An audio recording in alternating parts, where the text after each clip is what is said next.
ప్రభురందు ప్రియ దేవుని బిడ్డలారా, అపాయములో ఉపాయముతో అపాయాన్ని ఉపాయంగా తప్పించినటువంటి బైబిల్ స్త్రీల గురించి నేను ఈ సమయంలో మీకుతో కొన్ని మాటలు చెప్తా. అపాయాలను ఉపాయంగా తప్పించిన లేడీస్ స్త్రీలు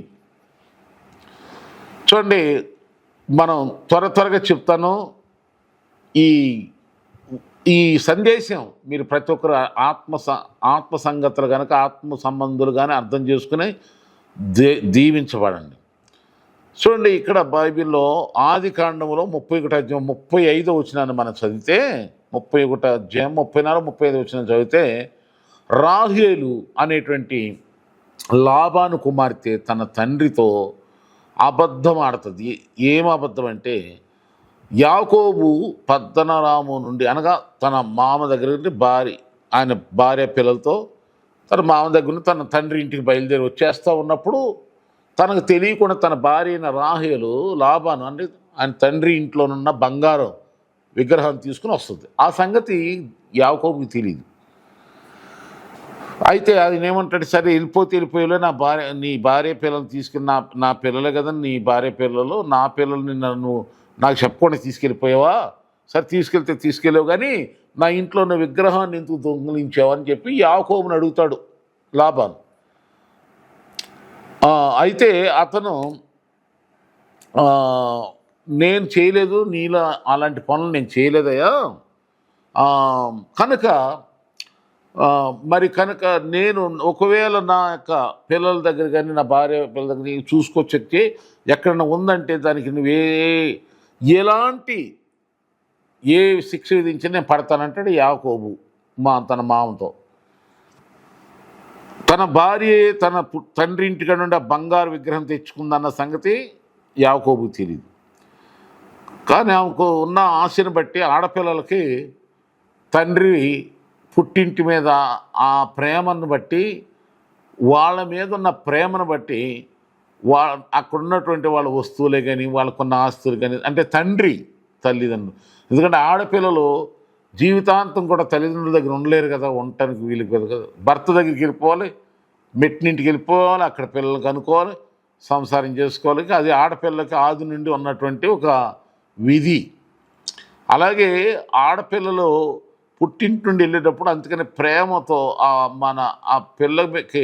ఆడపిల్లకి పుట్టింటి ప్రేమను బాగా చూపించి పంపిస్తారు తల్లిదండ్రులు. అంటే మా తల్లిదండ్రులు ఎంత ప్రేమ, ఎప్పుడు ఆ ప్రేమను తలుచుకుని కుటుంబంలో ఎలాంటి ఇబ్బందులు ఉన్నా కష్టాలు ఉన్నా, ఎందుకంటే పొరుగు చోట కదా, మెట్టినీళ్ళు కదా, అక్కడ ధైర్యంగా ఉంటుంది అని ప్రతి తల్లిదండ్రులు తన కుమార్తె పెళ్లి చేసి మెట్టినింటికి భర్తతో పంపించేటప్పుడు మరి వాళ్ళకున్న శక్తి కొలదుగా ఎంతో శక్తి కొలదుగా ఇస్తారన్నమాట. తన శక్తి కొంచెమైనా కానీ లేని శక్తిని కూడా తెచ్చుకుని మరీ ఇస్తారు. అలాగే అది ఎందుకంటే ప్రేమ, ఆ పుట్టింటి మీద ఆ ప్రేమ ఆమెకు ఉంటుంది. ఆడపిల్లకి పుట్టింటి మీద ఆశ, పుట్టింటోళ్ళ మీద ఆ ప్రేమను ఆ విధంగా పొందుకోవాలని చూస్తుంది. అలాగే మరి ఈ రాహేలు కూడా తన పుట్టింటి మీద ప్రేమను బట్టి మర్చిపోలేక అక్కడ ఉన్నటువంటి తన తరతరాలు వాళ్ళ కుటుంబంలో ఉన్నటువంటి ఇంటి దేవత అంటారు కదా, అట్లాగే ఏదో బొమ్మ ఉంది. ఆ బొమ్మను బంగారు బొమ్మను పట్టుకుని తీసుకొచ్చేసింది. అయితే ఈమె మరి యాకోబుతో అంటాడు ఆయన, నా విగ్రహం నువ్వేందుకు తీసుకెళ్తా? యాకోబు తెలియదు ఈ సంగతి, తన భార్య తీసుకుందని. సరే చెక్ చేసినప్పుడు ఎక్కడ కనబడదు. అయితే రాహేలు దగ్గరికి వెళ్తాడు. రాహేలు ఉన్న గుడారం అంటే కూతురున్న గుడారంలోకి వెళ్ళి ఆ తండ్రి చెక్ చేస్తే అప్పుడు ఆమె అంటది, నాన్నగారు నేను ఇక్కడ కూర్చున్నాను, లేవలేను, కడగా ఉన్నాను, అందుకే లేవలేకపోతున్నాను, ఏమనుకోమాక అంటది. ఆమె కడగలేదు, కానీ ఆ విగ్రహం కనబడకుండా చేయాలని, విగ్రహం కనుక కనబడిందో యాకోబుకి మామ అల్లుడికి పెద్ద లడాయి, పెద్ద గొడవలు అవుతాయి. చూడండి, ఆ అపాయాన్ని, ఆ గొడవలు అల్లరి జరగకుండా ఉపాయంతో ఏం చేసిందంటే ఆ విగ్రహమే కూర్చుని నేను లేవలేనందుకు ఏమనుకోవద్దని చెప్తే తండ్రికి వెళ్ళిపోయాడు. ఆ విధంగా అపాయాన్ని అంటే ఎంతో సమస్యని ఆ కుటుంబం మధ్యలో జరిగేట మగవాళ్ళ మధ్యలో పెద్ద కొట్లాట ఇది. ఆడ మనుషులు కొట్టుకునేవాళ్ళు. కనుక ఆ కొట్లాటను ఆపేసేసింది. ఆ జగడాలు లేకుండా పుట్టింటికి మెట్టింటికి సమాధానం చేసేసింది. అపాయను ఆ అల్లరిని ఉపాయంగా తప్పించింది. రెండోది చూస్తే మంత్రస్వాములు ఉన్నారు కదా నిర్గమాకాండంలో 1:16 వచ్చింది. నిర్గమాకాండం 1:16 ఏమవుతుందంటే హెబ్రీ స్త్రీలు చాలా అంటే యూదులు ఆ ఇశ్రాయేలు అనే స్త్రీలని మరి మంత్రస్వాములను ఏర్పాటు చేసి పరోరాజు అంటాడు, ఇశ్రాయేలీలకి మగపిల్లలు పుడితేనేం చంపేయండి, ఆడపిల్లలు పుడితేనేం బతకనివ్వండి అంటాడు. ఎందుకంటే ఇశ్రాయేలీలు ఆ రోజుల్లో ఐగుప్తు దేశంలో దాసులు ఉంటారు. కనుక దాసి జనం మగపిల్లలు పుట్టారనుకో వాళ్ళకు అప్పుడు వాళ్ళు యుద్ధాలు నేర్చుకుంటారు, మనం జయిస్తారు. కనుక మగపిల్లలు పుట్టొద్దు, ఆడపిల్ల పుట్టొద్దు, మగపిల్ల పుట్టి చంపేయండి అంటాడు. అప్పుడు ఆ మంత్రస్వాములను పిలిపించి చెప్తాడు ఈ మాట. ఆ మంత్రస్వాముల గురించి బైబిల్ ఏం చెప్తుందంటే వాళ్ళు దేవునికి భయపడినందున దేవునికి భయపడి రాజాజ్ఞ చొప్పున చేయకుండా ఈ యొక్క ఇశ్రాయేలు స్త్రీలు హెబ్రీ స్త్రీలు ఆ మగపిల్లలను కాపాడతారు, బతకనిస్తారు. అప్పుడు ఆ రాజు అడుగుతాడు, ఏంటి ఆ పని చేశారు, ఎందుకు నేను చెప్పేదే మీరేం చేస్తున్నారంటే అప్పుడు వాళ్ళు అంటారు, అయ్యా హెబ్రీ స్త్రీలు చాలా చురుకైన వాళ్ళు, మేము వెళ్ళేవారికే వాళ్ళు డెలివరీ చేసి కాను పాలు చేసేసుకుంటున్నారని. అక్కడ వాళ్ళు కూడా అపాయాన్ని ఉపాయంగా తప్పించి ఆ ఉపాయంలోనే మోషే అనే ఒక దైవజనుడు పుట్టాడు. కనుక ఈ సందేశం వింటున్న దేవి బిడ్డలారా, అపాయాలను, అల్లరిని, జగడాలని, గొడవలని ఇవన్నిటిని కూడా తప్పించేటువంటి తెలివి జ్ఞానం దేవునికి ఇచ్చాడు. నీ ద్వారా సమాధానమే ప్రవహించాలి తప్ప సమస్యలు రాకూడదు, సైతానుకి చోటు దొరకకూడదు. అలాగే హెబ్రీ స్త్రీల విషయంలో మంత్రస్వాములు అలా చేసి రాజుకి వాళ్ళు రాజు యొక్క శాసనం నుండి రాజు యొక్క దుర్నీతి నుండి ఆ రాజు యొక్క కుట్రను తప్పించేశారు. అలా అపాయం తప్పించి మోషేని బతకటానికి గొప్ప ప్రవర్తన వాళ్ళే కారకులయ్యారు. తర్వాత మిరియం ఏమందంటే, మిరియం అంటే మోషే గారి అక్క. ఆమె ఏమందంటే యువరాణి అంటే మోషేని తల్లి పెంచలేక 3 నెలలు పెంచి తర్వాత పెంచలేక నైల్ నదిలో వదిలేసింది జమ్ముపెట్లో పెట్టి. ఆ జమ్ముపెట్లో కొట్టుకెళ్ళిపోతుంటే ఆ యువరాణి స్నానానికి అని వచ్చి ఆ బాక్స్ ఏంటి రప్పించి తీరా చూస్తే పిల్లోడు సుందరంగా ఉన్నాడు మోషే. అప్పుడు ఆ పిల్లోడు యువరాణి దగ్గరికి చేరాలని ప్రయత్నం చేస్తుంది మోషే అక్క మిరియం. వెంటనే ఎప్పుడైతే ఆ యువరాణి ఆ బాక్స్ తీసుకురండి చూడండి చూసి ఎంతో మురిసిపోయి ఈ పిల్లోడిని పెంచుకోవాలి నా కొరకు ఎవరన్నా అంటే అప్పుడు వెంటనే మిరియం అందుకుని మోషే అక్క అమ్మగారు ఇదిగో ఈ పిల్లవానికి పాలు ఇవ్వటానికి ఒక హెబ్రీ స్త్రీలు ఎవరన్నా తీసుకొస్తానని చెప్పి సొంత తల్లినే తీసుకొచ్చేసి ఆ రాణికి పరిచయం చేసింది. అట్లా అక్కడ ఆ అపాయాన్ని ఉపాయంగా అంటే మోషేకి మరి ఎదగాలంటే పెరగాలంటే పాలు కావాలి కదా, తల్లి దగ్గరే శ్రేష్టంగా పెరగాలంటే సొంత తల్లి దగ్గరికి చేర్చేసింది. చూసారా? అలాగే బైబిల్లో మనం ఇంకా చూస్తే యెహోషువ గ్రంథం 2వ వచనం చూస్తే రాహాబు అనే వేశ్య ఆమె దగ్గరికి వేగులు వారు వెళ్తారు, వేగి చూడటానికి ఇద్దరు వెళ్తారు. అంటే ఆ ఎరుకో పట్టణాన్ని దేవుడు అన్నాడు, ఎరుకో పట్టణాన్ని మీకు ఇస్తాను అన్నప్పుడు వీళ్ళని చూసి రమ్మంటారు. ఫస్ట్ వెళ్ళి చూసి రమ్మంటానికి ఇద్దరిని పంపిస్తే వాళ్ళు వెళ్ళి చూశారు. అయితే ఆ ఎరుకో రాజు ఈ వేగులు వారు వచ్చారని తెలిస్తే వాళ్ళని చంపేస్తాడు. కనుక ఈ రాహాబు అనే వేశ్య అమ్మ తెలియకుండా రాజుకు చెప్పకుండా వచ్చిన మాట నిజంగా వెళ్ళిపోయారని చెప్పి వాళ్ళని తప్పించేసింది. ఆమె ఇక దాసి కిటికీలో నుండి తప్పించి పంపించేసింది. చూడండి, ఘోరమైన అపాయాన్ని ఆమె తప్పించడం ద్వారా ఆ రాహాబు అనే వేశ్య కుటుంబాన్ని దేవుడు ఆశీర్వించాడు, రక్షించాడు. తన జీవితం అలా కొనసాగకుండా దేవుడు తప్పించాడు, మార్చేశాడు. కనుక ఇంకా చూస్తే ఈ మన న్యాయాధిపతులు కనుక ఒక స్త్రీ శత్రువుని పాలు పోసి చంపేస్తుంది. ఆమె చంపేది ఒక ఆడామే.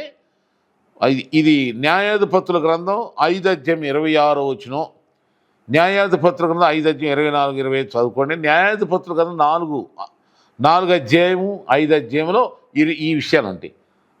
కనుక యాయేలు అనే అమ్మ, యాయేలు అనే ఒక అమ్మ ఒక శత్రువుకి, భయంకరమైన మామూలు శత్రువు కాదు, వాడిని నమ్మించి వాడిని రప్పించి పాలిచ్చి మత్తుడై కానీ వాడిని భయంకరమైన ఒక మేకుతో తల పగలగొట్టేస్తుంది. కనుక ఇశ్రాయేలు మీదకి వస్తున్నటువంటి ఆ భయంకరమైనటువంటి ఆ యుద్ధాల్లో జయం పొందటానికి ఈ స్త్రీయే కారణం. శత్రువుని దావీదు ఎలా గొల్లియాతుని జయించాడో అలాగే ఈమె కూడా, దావీదైతే ఒడిసెలు పట్టుకుని రాతితో చంపేశాడు గొల్లియాతుని, ఈమైతే సుత్తి పట్టుకుని తల మీద కొట్టి చంపేసేసింది శత్రు. కనుక అపాయమును, శత్రు సంబంధమైనటువంటి తంత్ర చీకటి శక్తులను జయించేటువంటి ఉపాయాలతో అపాయాలను తప్పించేటట్టుగా తప్పించుకోవాలి. సౌలు రాజు కుమార్తె మీకాలు మరి దావీదు అనే తన భర్తను చంపాలని తన సొంత తండ్రి ప్రయత్నం చేస్తున్నప్పుడు మీకాలు దావీదును కూడా అలాగే కిటికీ దింపి పంపించేసింది. కనుక అప్పుడు ఆమెతో రాజు తన తండ్రి అన్నాడు, ఎందుకు పంపించావు? దావీదుని నా చేతుల నుండి ఎందుకు తప్పించేసావు అని అంటే ఆమె ఉంటుందంటే, నేను పంపకపోతే నేను చంపేస్తాను అన్నాడు, అందుకే పంపించి వెళ్ళిపోయాను. ఆ విధంగా ఆమె కూడా ఎటు అపాయం నుండి తప్పించి దావీదుని, ఆమె కూడా ఎలాంటి ఇబ్బంది లేకుండా ఆ అపాయంలో ఉపాయంగా మెసులుకుంది. కనుక ఇట్లా మనం చూసుకుంటా బైబిల్లో చూస్తే ఇలాంటి సంగతులు చాలా ఉన్నాయి. అయితే ఈ సమయంలో మనం చెప్పేది అనుకునేది ఏంటంటే, దేవుడు అపాయం తప్పిస్తాడు. దానికంటే ముందుగా బైబిల్ ఏంటంటే, బుద్ధిమంతురాలు అపాయం వచ్చుట చూచి దాగును. సామెతల గ్రంథంలో ఈ మాట 2 సార్లు ఉంటుంది. బుద్ధిగల మనుషులు, బుద్ధిగల స్త్రీలు, బుద్ధి కలిగిన వాళ్ళు ఎవరంటే బైబిల్ వాక్యాన్ని ఎరిగిన వారే బుద్ధి కలిగి ఉంటారు. మిగతా వాళ్ళందరిలో కూడా ఏ విధంగానైనా సైతాన్ని పనిచేస్తూ ఉంటాడు. వాళ్ళు ఎంత కొద్ది కాలం మంచిగా ఉన్నా, కొన్ని విషయాల్లో మంచిగా మాట్లాడినా, వాడికి లోతైన ఆత్మీయమైన నిజమైన సత్యం బుద్ధి జ్ఞానం ఉండదు. కనుక ఎక్కడోసాట కోపాలో, ఎక్కడోసాట తొందరపాట్లో, ఏదో ఒక విధంగానో అపవాది యొక్క క్రియలో ఉచ్చుల్లో పడిపోతారు. అది అందరికీ తెలిసిన సత్యమే. కానీ దేవుని వాక్యం అనే జ్ఞానం, బుద్ధి, ఈ బుద్ధి కలిగిన వాళ్ళు ఎలా ఉంటారంటే అపాయాన్ని ఉపాయంగా తప్పిస్తారు. ఎవరికీ హాని జరగదు, ఎవరికి నష్టం జరగదు, ఎవరికి కూడా ప్రాణ నష్టం కానీ ఆస్తి నష్టం కానీ ఏ విధంగా జరగకుండా చూస్తారు. అలాంటి స్త్రీలని నేను 6గురిని నేను ఇప్పుడు మీకు పరిచయం చేశాను. కనుక మీరు దేవుడు చెప్తున్నాడు, అపాయాలు వచ్చినప్పుడు ఉపాయంగా తప్పించుకోవాలి. దేవుడు తప్పిస్తాడు, కానీ దేవుడు తప్పిస్తాడు ఎప్పుడు? నీకు దేవుడు ఇచ్చిన శక్తియుక్తులను నువ్వు ఉపయోగించుకున్నాక దాన్ని మించిపోయినప్పుడు దేవుడు సాయం చేస్తాడు. నీకు ఇప్పుడు ఉదాహరణకి ఇప్పుడు మనిషికి కష్టపడి పని చేసుకుని బతకమని ఆది నుండి ప్రతి మనిషికి దేవుడు పెట్టిన షరత్ అది. దాన్ని ఎవరు కాదు. పని చేయలేనోడు సోమరిపోతు, పని చేయకపోవటం పాపం, పని చేయకుండా అసలు భోజనమే చేయకూడదని భయం. మరి పని కనుక నువ్వు చేయాల్సిన పనులు చేయి, నీకు ఇచ్చిన డ్యూటీ చేయి, వ్యాపారం చేయి, సంపాదన మార్గం కూడా వెళ్ళిపో. ఆశీర్వాదం దేవుడిస్తాడు. పని చేయటం నీ వంతు, దాన్ని అభివృద్ధి చేయటం దేవుని వంతు. అలాగే మనకు ఎదురుపడేటువంటి సమస్యలు కుటుంబాల్లో, మరి ఉద్యోగంలో, ప్రార్థన భక్తి విషయంలో, ఆయా సేవకుల విషయంలో కానీ, సంఘ విషయంలో కానీ రకరకాల సమస్యలు ఒక్కొక్కలాగా మరొకలాగా రకరకాలుగా. ఎందుకంటే మనుషుల మధ్యలో ఉన్నాం కనుక మనుషుల గురించి జాగ్రత్తగా ఉండమని బైబిల్ చెప్తుందని దేవుడు చెప్తున్నాడు. కనుక ఎవరి ద్వారా ఏ విధంగా మనం తప్పించుకోవాలో, ఎక్కడ ఏ విధంగా ప్రవర్తించాలో ఆ ఉపాయం దేవుడు బుద్ధి కలిగిన వారికి ఇస్తాడు. దేవుని వాక్యం అనే బుద్ధిని సంపాదించుకోమని సామెతలుగా బుద్ధిని వాక్యం అన్నది. కనుక బుద్ధి గల కన్యకల వలె బుద్ధిగల తప్పిపోయిన కుమారుడేమో ఇంట్లో నుండి వెళ్ళిపోయి బుద్ధి లేనివాడు, తండ్రి ఇంటికి వచ్చాడే బుద్ధి గలవాడు అనమాట. అంటే తండ్రి ఇంట్లో ఉండే బుద్ధి, వాక్యమును గైకొనే బుద్ధి, సందేశం విని అర్థం చేసుకునే బుద్ధి, బుద్ధి, సుబుద్ధి, అలాంటి గలవారికి ఉపాయం ఇస్తాడు. దావీదు మీదకి వచ్చినప్పుడు కూడా దావీదు మరి ఒకానొక సమయంలో అబీగయలని ఆమె సుబుద్ధి కలిగితే పెద్ద అపాయం తప్పిస్తుంది. కనుక ఈ సందేశం విన్న బిడ్డలారా, దేవుడు అలాంటి ఉపాయం ఇవ్వాలంటే నువ్వెంత అనుకున్నా, ఏవేవి చూసినా, ఎక్కడెక్కడ చదివినా, ఎవరెవరి దగ్గర విన్నా రావు. కేవలం బైబిల్ చదువు, కేవలం బైబిల్ చదువుకో, ప్రార్థన చేయి. దేవుడు సొలొమోను కంటే కూడా ఎక్కువ తెలివి జ్ఞానానికి ఇచ్చి ప్రభు నిన్ను ఆశ్రయించి అనేకమైన అపవాది ఉచ్చుల నుండి, అపాయాల నుండి, ఉరుల నుండి, మనుషుల యొక్క కుట్రల నుండి, ద్వేషాల నుండి, ఈర్ష్యల నుండి, మత్సల నుండి, ప్రతి విధమైన కీడును దేవుడిని తప్పించి నిన్ను గొప్పగా ఆశీర్వదిస్తాడు. దేవుడు తన కృప మీ ఎడల విస్తరింపచేయను గాక. May God bless you all.